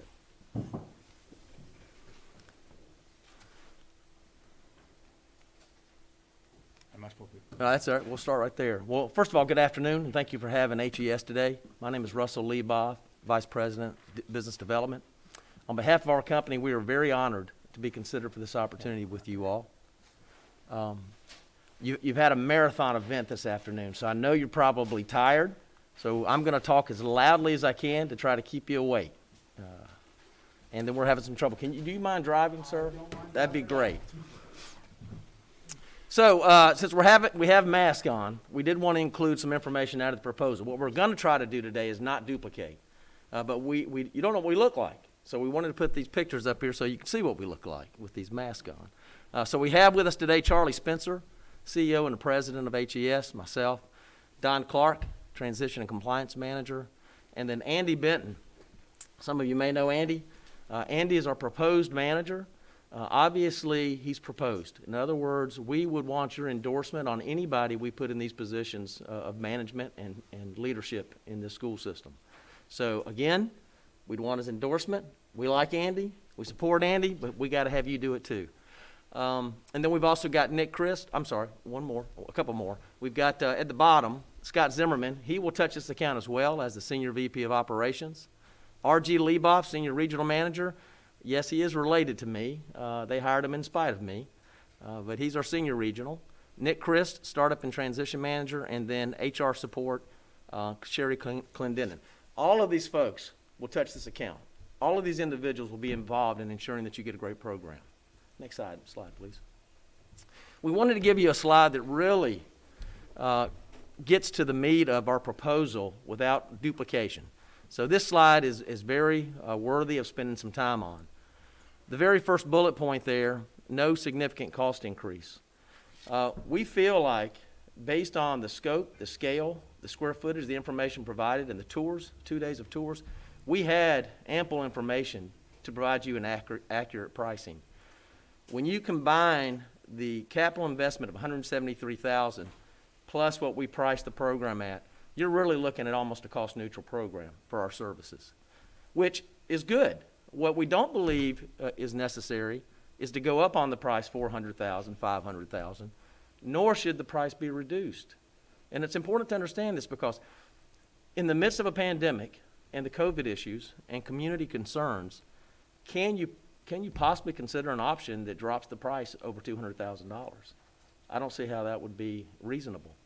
I don't think that would be something the community would want, you would want, your school system would want. So we feel like we've got it where it needs to be. With that price, you're going to get an increase in quality. The investment would not remove critical resources. It would not negatively impact your school system. Morale would stay high. We would keep the labor rates as good as they are today or better to make sure that we are able to keep those people. But keep in mind, it's not just about labor rates. When we assumed the responsibility of a school system recently, that school system got $1 raise per hour for each of the individuals. They got all new equipment, and they got a new manager, 2 new managers, as a matter of fact. 30 days later, when we queried those individuals about what they liked about the change, not one person mentioned the $1 per hour increase. What they mentioned was having a manager who would answer their phone when they called, when they needed help, when they needed support. Our managers were there to help them with their problems. Secondly, they had all new equipment. This team had morale issues because they were tired of sprayers not working, equipment not working. They were having to do jobs over and over again just to get it done right. That's demoralizing. Again, they don't make a lot of money. So the least we can do is be there to support them and make sure they have adequate tools to do their job effectively. The next bullet point on here is unmatched responsiveness. If you speak to any of our education clients, and keep in mind we only do education, talk to Newberry down the road, Newberry, South Carolina, talk to Beaufort, South Carolina, they will confirm that our company is ultra responsive. You know, that's an easy thing to do. That's not hard. It just takes discipline. You'll have senior leadership visible for frontline support. One of the challenges you have here, it's not that you don't have good staff. It's not that they're paid terribly. It's that they don't get the leadership. We believe they don't get the leadership they need and the support they need. We're going to make sure they get that. Count on it. You can expect an easy transition. So if you look at some of the most recent accounts that we have partnered with, Newberry, South Carolina, Beaufort, South Carolina, Metro Nashville, Tennessee, Beaufort and Metro are very large accounts. We transition those very effectively, very efficiently, and if you speak to those clients, they will confirm that. Last thing, employee training and development. This is huge. We invest in our teams. We spend time training them, both on the job and in the classroom. And if we do that, if we invest time in them, we help educate them, we help promote them and advance them, they will treat you well because we treat them well. Next slide, please. So with that said, I'm going to turn it over to our CEO, Charlie Spencer, to talk about HR and staffing. Thank you, Russell, and thank you, Board and Administration, for allowing us to be here today. I guess the first thing when you're taking over a new account in the schools, it's always what about the people? And, how are we going to set this thing up? We have 2 dedicated managers for this account in our program, and we will offer all of the existing staff positions, and that is generally with approval of the principals, because there are some principals that may say, I don't want Charlie back, and so we won't bring Charlie back. But those that principals say, yeah, you bring them back, we will. And of course, we'll continue to recruit and bring in additional staff as those schools need them. We also welcome retired staff and any other person from the school district or neighboring areas. The key is, we know, is when you find good people, they bring good people. They know their neighbor, or their cousin, their sister, or their brother, or somebody that they'll recommend, and that's always beneficial. The wages are competitive that we have in our program. I think Russell touched on that earlier. We believe that they're near or slightly above what the current contractor is paying. And I think the truth about the wages is that they are escalating. There is pressure on wages throughout the Southeast and throughout North Carolina right now. Wages are being pressured up, no question about it. But also, as Russell mentioned earlier, when you have people in place, what they are looking for is to be in a place they enjoy working, they're appreciated, and they're taken care of in many other ways. Our job as a contractor for school systems exclusively, that's what we do, is education.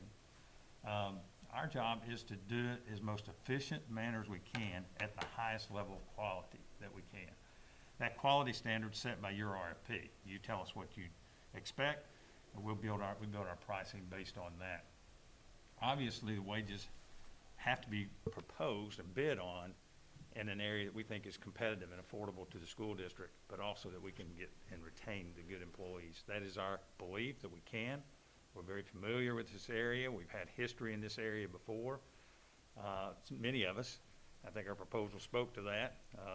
Particularly Andy and I were involved early in the 2007 or 8 range, whenever it was that we started this job at GCA. We since left GCA and got involved in the new company. I did as the CEO and a partner in the current company.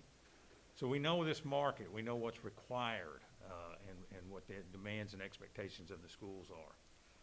I'll go on to speak about the benefits and just let you know that, yes, we have health, we have dental, we have vision. That wasn't put on this slide. We also have a 401k retirement plan that it will be in place by the end of this calendar year. So the benefit plan is a worthy plan for the employees. They need health care, they need dental, they need vision. We think it's a very affordable plan. And I can tell you that there's 3 different levels. The least expensive, middle, high. But the lowest level is like $34 bi-weekly. So we think that's very affordable for the employees. Then the last thing I'll say on the employees, again, is that we are providing to them the encouragement that they need. Our experience, again, as Russell touched on earlier, is that when you put a custodian out in the building and you don't pay any attention to them, they may be a good employee doing good work, but if you're not paying attention to them, they have a tendency to slack off. because they're not being recognized. The management has a tendency to go to where the problems are, and so they're always beating on the one individual. Charlie, you're not doing this. Charlie, you need to do better on that. Our goal is to go and make sure that we're encouraging all employees, and we're walking through the site with them, and we're pointing out all the things they're doing well, and we're reminding them of the things they can do better. That kind of recognition goes a long way. They want to be recognized and appreciated. And then lastly, we do have incentives and rewards that we do as well that keeps employees motivated and focused throughout the year. Next slide. And then the following, please. Thank you. And then with that, I just, the key in any transition is having a plan up front. How do we transition? How do we make it smooth to the school district where there's not a disruption? And then how are we going to follow that up with our training, with our ongoing supply and equipment and so forth. And I'm going to let Don talk about that. He's our transition manager at HES and has started up transition many districts over a long period of time. So Don. Thank you, Charlie. Ladies and gentlemen, thanks for having us today. My name is Don Clark, and I've done a lot of transitions, including Duval County, Florida, Metro Nashville, Shelby County, Tennessee, Paulding County, Georgia. A lot of big ones, a lot of small ones too, and all of which have been successful.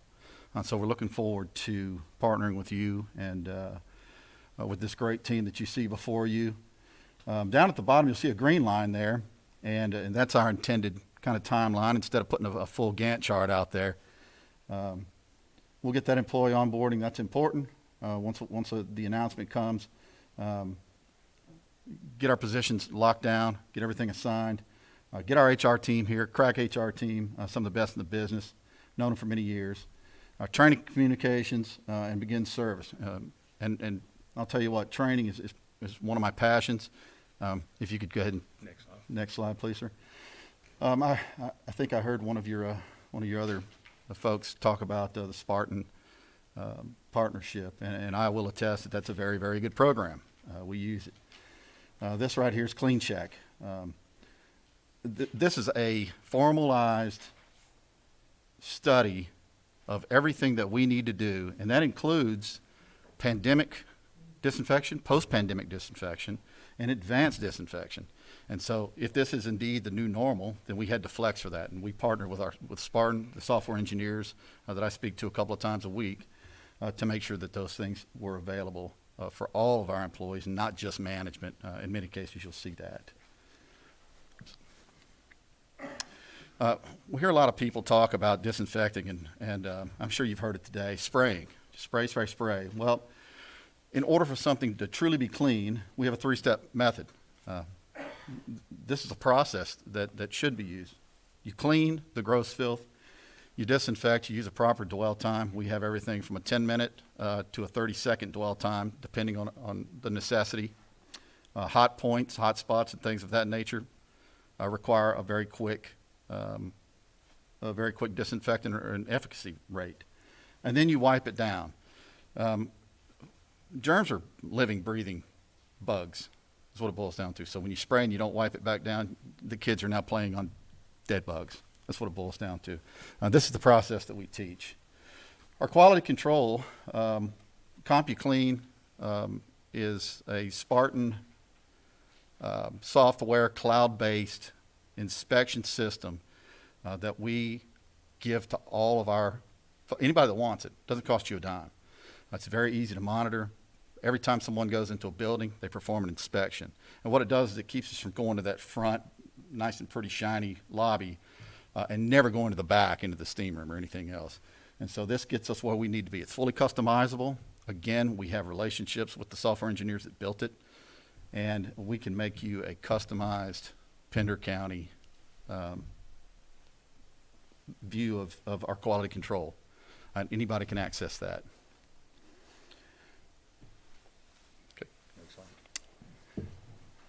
When we do our inspections, we want to have reporting there. We want you to be able to take a look at what we've done well and where there's perhaps some shortfalls.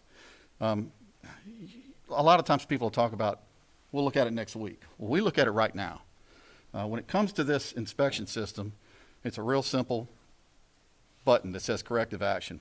When somebody touches that corrective action, it goes immediately to the manager, and it gets taken care of directly. There's no waiting, not in this new day and age of COVID-19, of waiting a week or several days even. And so we have the opportunity to see these work orders that automatically get generated. We get them taken care of. We can finalize those reports, and then we can report to you via these graphs, text, and they have a lot of other different ones in there too, a lot of colors and things of that nature. If that's what you choose, we can customize that for you. And then last but not least, principal report cards. We've used this for many years, and we like the paper report cards. We can do them digitally if you choose, but there's just something about the personal touch and the relationships that we build internally. It's the way we boast a high retention rate, relationships with our employees, with our principals, with every teacher. And of course, we grade an A through D. We want that familiarity. There's a section on there for comments to let us know that Mr. Charlie's doing a great job for us, and we want to reward him appropriately as well.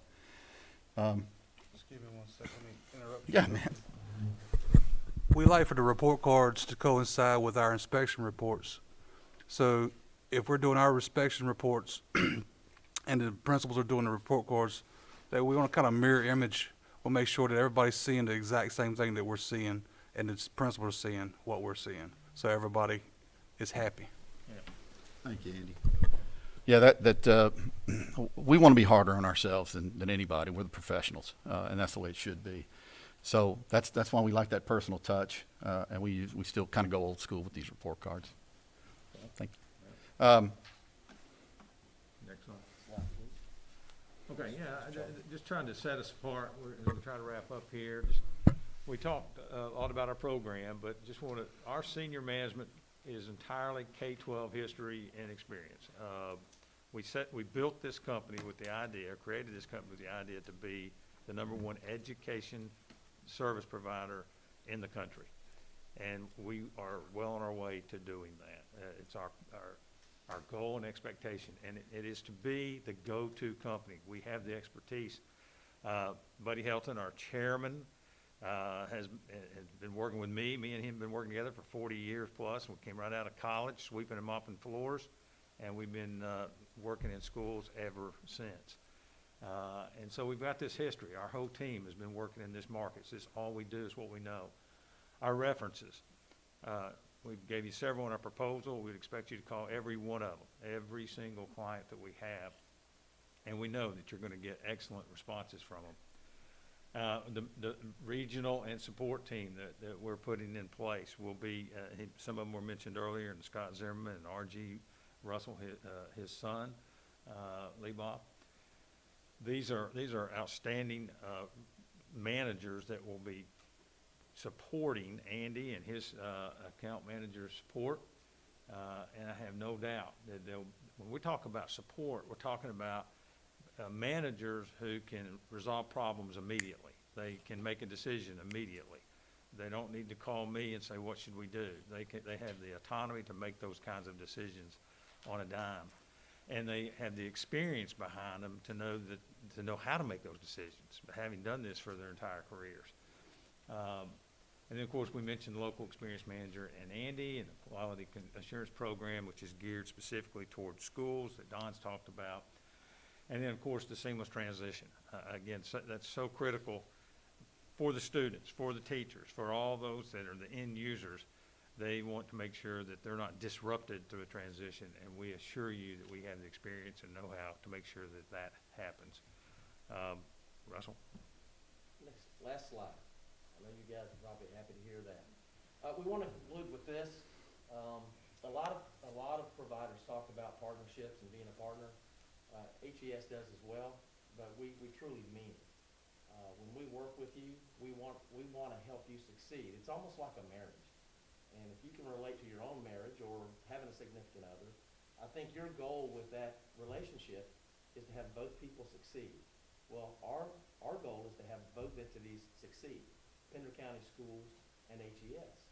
So, we're going to work hard on that relationship. We're going to be dedicated to you, and we're going to expect you to be dedicated to us, expecting each other to do well and helping each other do well, just like you would in a marriage. So with that said, what we'd like to do is open it up to questions.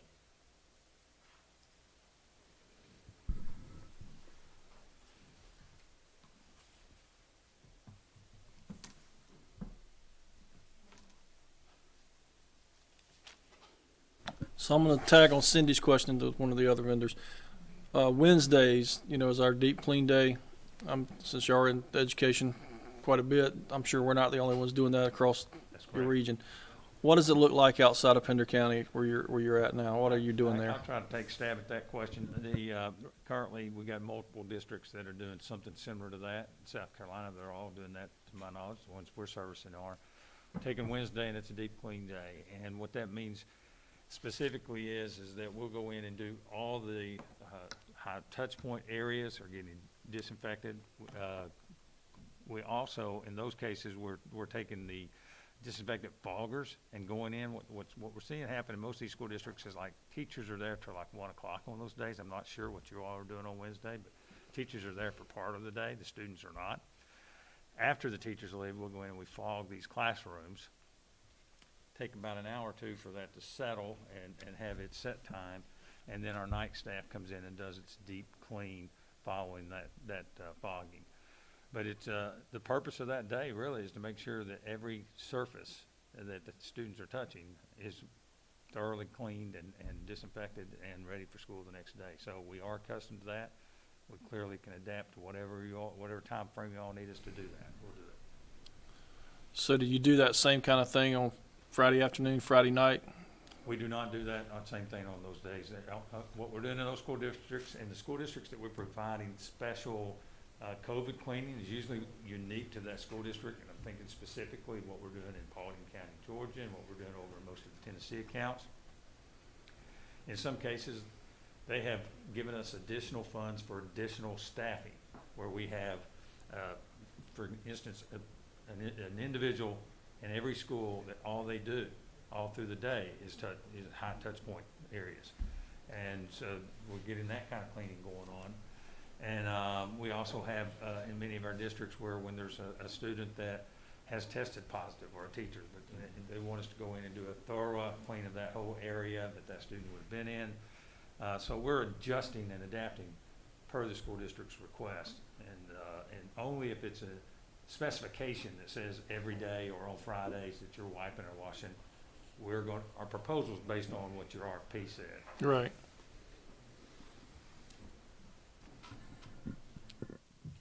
Thank you. I have no other questions. Thank you. Anybody else? Okay, thank you. Thank you very much. We certainly appreciate your time.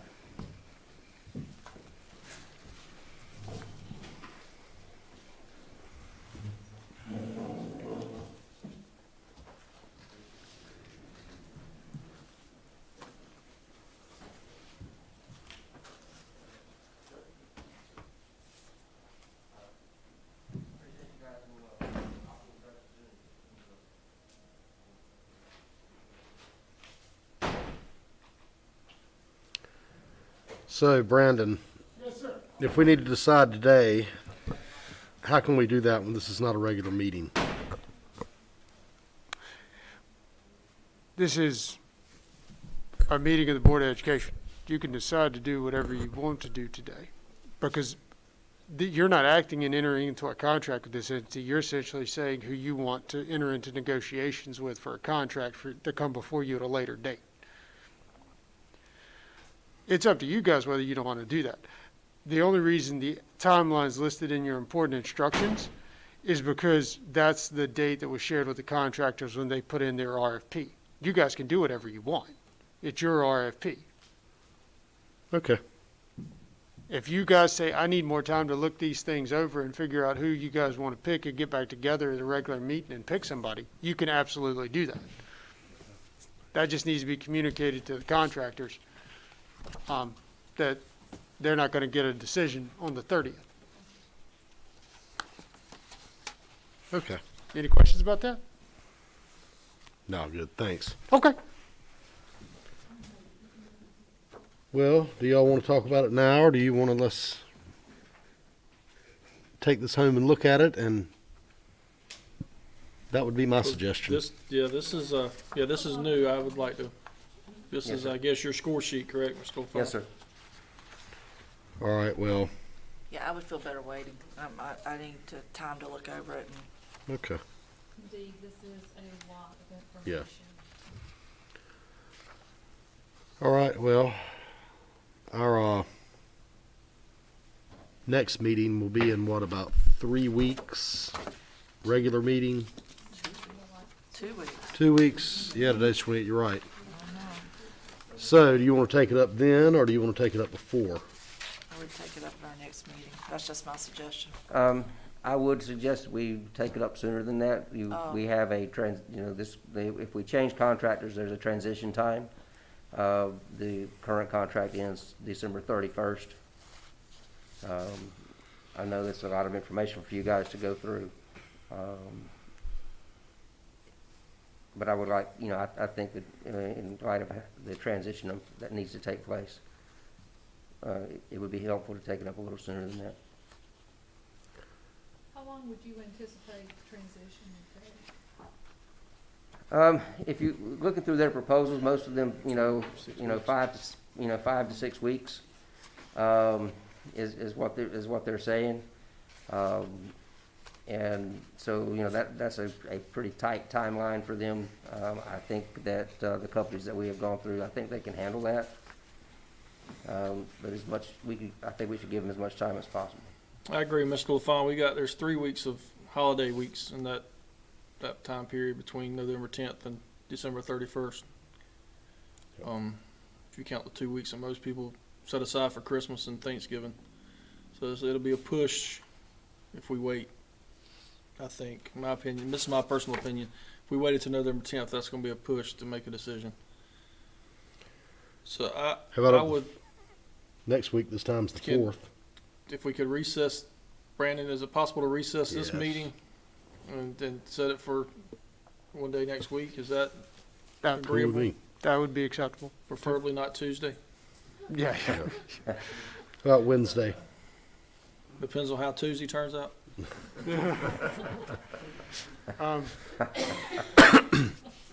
So, Brandon, if we were to meet next Wednesday, Yes, sir. if we recess, we couldn't deal with any other matters after that, could we? That's correct, sir. That's the only thing you could deal with would be the recess portion of this meeting. Now, you could also notice a separate meeting to occur after you deal with that, but you would need to do that on 48 hours' notice, which isn't that big of a deal, but if you were to recess this meeting, you would have to reconvene the meeting at the time to which you would state now on Wednesday, and if you wanted to add additional matters, you'd need to provide a notice that essentially says, we will take up additional matters, or whatever you want the notice to say, to immediately follow the meeting that you would have that would be recessed. Does that make sense? Yes. I It don't wanna- does. Do we need to recess all the way to Wednesday? Is Monday a possibility? Or is that not a good? Maybe we could go ahead and combine two? Could we do a possible, some of the board has a session Monday morning, right? Is that Monday morning? No, that would be. Thursday. That would be on November 5th. Yeah, that would be Thursday. Thursday. Thursday at 10 a.m., correct? I just don't want to wait too long. if we're making a change, and And we'll still have I to do mean- some due diligence conversations to make sure they're fitting, what they're saying when they get to the contract piece, so. right. So there's a week of work or more to get to the contract signing, and they're not going to start their preparations until we actually sign the contract. Or at least if I was a business This could person, just be I wouldn't. The board could ask for information all along, but this could just be a phone call meeting saying this is our, budget, basically. That's exactly right. I just don't want to push it out too long. I know there's going to be a week or more of legal reviews and negotiations with them back and forth, regardless if we continue with the same contract or not. But if we decide to make a change, then that's a big project to pull off, and what I think would only be about 4 weeks if you take out the holiday weeks. That's correct, Mr. George. What do we, need to go ahead and decide like tomorrow? I would say Monday. I mean, I don't want to do tomorrow. I do want to read through this stuff, and that's just my opinion. Y'all, Whatever you want. it's up to everyone Whatever. else what we do, but I just don't want to drag it out longer than we. Monday gives you Have 4 to. days, well, a little less than 4 days. And we could do a Put it in. call-in. Could some of us do a call-in on that if we wanted to? You absolutely Because could. Monday would be tight for me. I couldn't do. Well, we just need to set a time certain for the recess to reconvene this meeting, so everybody can agree what time they would be available to call in on Monday, and Early as Mr. Hall would possible. announce it. And then we'd put out I mean, you don't have to put out a notice, but we would let everyone know that this meeting was recessed and it'll reconvene at this time on a different day. Just, that's a public courtesy thing. That's not a requirement, by the way, that you let everybody know. I think it's a professional courtesy and transparency issue. So Monday, is that what everybody? If we're call-in meeting, if we're doing a call-in meeting, I'm up at 4:30 in the morning. So, if that's Me good too, with Mr. everybody. George. Me too. I mean, I can do early. I I can mean, do 8 o'clock. Is not a problem for me. 8 o'clock. Is that okay? That's fine with me. Yep. 8 o'clock, I believe, So 8 o'clock Monday. 8 o'clock Monday morning. All right, anything else before we recess? So we'll recess this meeting until 8 a.m. Monday.